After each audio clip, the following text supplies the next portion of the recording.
ଥରେ ସ୍ୱାମୀ ବ୍ରହ୍ମାନନ୍ଦ ପାଖକୁ ରାମକୃଷ୍ଣ ମିଶନର କେତେ ଜଣ ଲୋକ ଦୀକ୍ଷା ନେବାକୁ ଗଲେ। ସ୍ୱାମୀ ବ୍ରହ୍ମାନନ୍ଦ କହିଲେ ତମେ ଆଶ୍ରମ ଝାଡୁ ମାର। କେତେ ଜଣ କହିଲେ ଫଙ୍କସନ ପରିବା ମଣିଆ କର। କେତେ ଲୋକ କହିଲେ ଆଳୁ ସିଝା ହେଇଛି, ସିଝା ଆଳୁରେ ଗୋଟେ ପ୍ରସାଦ ହବ, ତାକୁ ଭଲ ଲାଗି ଚୋପା ଛଡାଅ। ସେଠି ସେ ଦେଖିଲେ କିଏ ଠିକ ସେ ଝାଡୁ ମାରି ପାରିଲେନି। କେତେ ଜଣ ଠିକ ସେ ଝାଡୁ ମାରି ପାରିଲେ, କେତେ ଜଣ ଠିକ ସେ ପରିବା ମଣିଆ କରିପାରିଲେନି, କେତେ ଜଣ ଠିକ ଭାବରେ ଆଳୁରୁ ଚୋପା ଛଡେଇ ପାରିଲେନି ଏବଂ ଖୁବ୍ କମ୍ ଲୋକ ଆଳୁରୁ ଚୋପା ଛଡେଇ ଦେଲେ। ଖୁବ୍ କମ୍ ଲୋକ ପରିବାକୁ ସୁନ୍ଦର ଭାବରେ ଅମଣିଆ କରି ସାଇଜ୍ ରଖିଦେଲେ।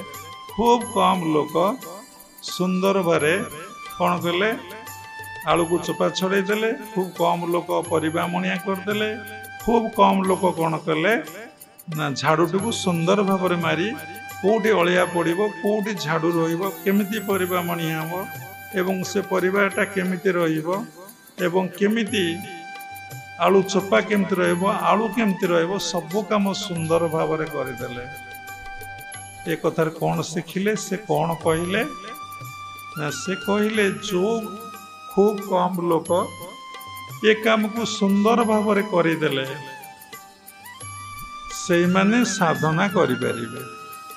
ଯେଉଁମାନେ କରିପାରିଲେ ନାହିଁ ସେମାନେ ସାଧନା କରିପାରିବେ ନାହିଁ। କାହିଁକି? ମନରେ ପ୍ରଶ୍ନ ହୁଏ। ସେଥିଲାଗି ବାବା କହନ୍ତି ପ୍ରତ୍ୟେକ କଥାରେ ଆପଣ ହ୍ୱାଇ ଲଗାନ୍ତୁ। କାହିଁକି?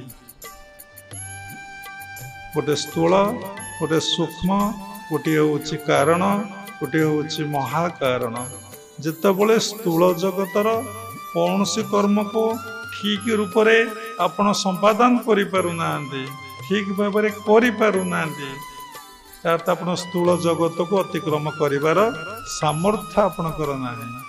ତେଣୁ ସାଧନାଟା ହେଉଛି ସୂକ୍ଷ୍ମ ଜଗତର କଥା, କାରଣ ଜଗତର କଥା, ମହାକାରଣ ଜଗତର କଥା। ତେଣୁ ହାଉ ଟୁ ସିଟ୍ ଆପଣ ଏପର୍ଯ୍ୟନ୍ତ ଜାଣିନାହାନ୍ତି। କେମିତି କଥା କୁହାହବ ଜାଣିନାହାନ୍ତି। ବାବାଙ୍କ ସମ୍ମୁଖରେ କେମିତି ବସିବେ ଆପଣ ଜାଣିନାହାନ୍ତି ଏବଂ କେମିତି ଫୁଲମାଳଟିଏ ଦେବେ ତାହା ମଧ୍ୟ ଆପଣ ଜାଣିନାହାନ୍ତି। କାହିଁକି? ଆପଣ ଅଜ୍ଞାନତା ଭିତରେ ଅଛନ୍ତି। ଆପଣ କ'ଣ ପାଇଁ ଅବତରଣ କରିଛନ୍ତି? କି ପ୍ରକାର ଅବତାର ପୁରୁଷ ଆପଣ?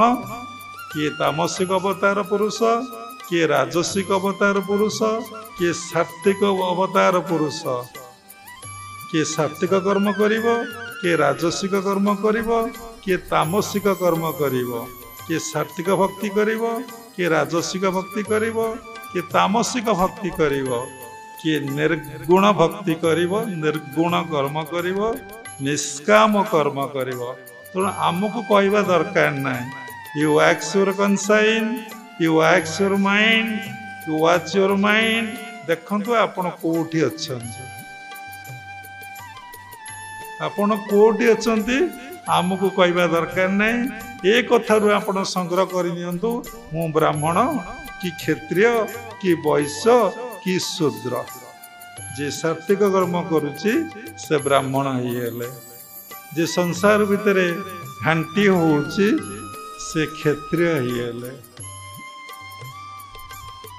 ଯିଏ ଖାଲି ଲାଭ କ୍ଷତି ଭଲ ମନ୍ଦ ଖାଲି ବିଚାର କରୁଛି, ଫେଡ଼ାଣ ମିଶାଣ ବେପାର କରି ବିଜନେସ୍ କରୁଛି, କେତେ ପରସେଣ୍ଟ ପ୍ରଫିଟ୍, କେତେ ଗଲା, କେତେ ଆଇଲା, କେତେ କ'ଣ ହେଲା, ସେ ହେଉଛି ବୈଶ୍ୟ। ଶୂଦ୍ର ଯାହାର ସମସ୍ତ ହୀନ କର୍ମ ଗୁଡ଼ାକ ସଂସାର ଭିତରେ ରହିକି କରୁଛି। ଆପଣ ବ୍ରାହ୍ମଣ କୂଳରେ ଜନ୍ମ ହେଲେ ବ୍ରାହ୍ମଣ ହେଇପାରିବେ ନାହିଁ, କି କ୍ଷତ୍ରିୟ କୂଳରେ ଜନ୍ମ ହେଲେ ଆପଣ କ୍ଷତ୍ରିୟ ହେଇପାରିବେ ନାହିଁ, କି ବୈଶ୍ୟ କୂଳରେ ଜନ୍ମ ହେଲେ ଆପଣ ବୈଶ୍ୟ ହେଇପାରିବେ ନାହିଁ, କି ଶୂଦ୍ର କୂଳରେ ଜନ୍ମ ହେଲେ ଆପଣ ଶୂଦ୍ର ବି ହେଇପାରିବେ ନାହିଁ, ପୁଣି ବି ହେଇପାରିବେ। ବ୍ରାହ୍ମଣ କୂଳରେ ଜନ୍ମ ହେଇ ବ୍ରାହ୍ମଣ ହେଇପାରିବେ, କ୍ଷତ୍ରିୟ କୂଳରେ ଜନ୍ମ ହେଇ ଆପଣ କ୍ଷତ୍ରିୟ ହେଇପାରିବେ, ବୈଶ୍ୟ କୂଳରେ ଜନ୍ମ ହେଇ ଆପଣ ବୈଶ୍ୟ ହେଇପାରିବେ, ଶୂଦ୍ର କୂଳରେ ଜନ୍ମ ହେଇକି ଶୂଦ୍ର ହେଇପାରିବେ। ନିଜକୁ ସମୀକ୍ଷା କରି ବିଚାର କରି ଦେଖ। ବାବା କାହାକୁ ଆକ୍ଷେପ କରି କଥା କହୁନାହାନ୍ତି, ଆପଣଙ୍କୁ ଜ୍ଞାନ ଦେବା ପାଇଁ କଥା କହୁଛନ୍ତି। ତେଣୁ ମୁଁ ଆସିଛି କ'ଣ ପାଇଁ?